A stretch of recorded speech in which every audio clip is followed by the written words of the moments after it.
Be sure to read and follow the safety guidelines to protect your computer from potential damage and ensure your personal safety. For more information about safety guidelines, see the owner's manual at dell.com/support. Before you begin, turn off the computer and disconnect all the attached peripherals.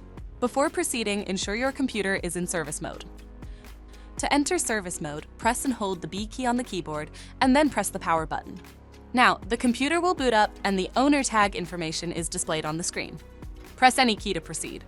The computer will emit 3 short beeps and shut down, indicating it has entered the service mode. Loosen the captive screws holding the base cover in place. Using a plastic scribe, pry the base cover from the palm rest assembly, starting at the top edge and working your way around to release it from all sides. Now, lift the base cover from the palm rest assembly. If your computer is unable to enter service mode, disconnect the battery cable from the system board. Identify the solid-state drive and remove the 2 screws. Unlatch and remove the screw to lift the drive out of the system.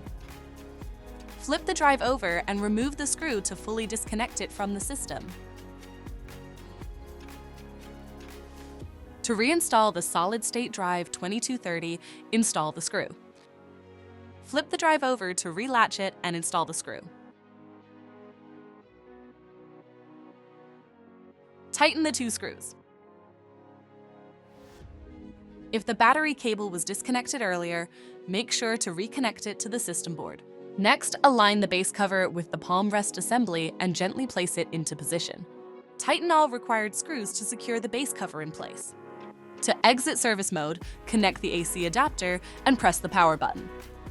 Please note, the system will only power on and exit service mode if the adapter is connected.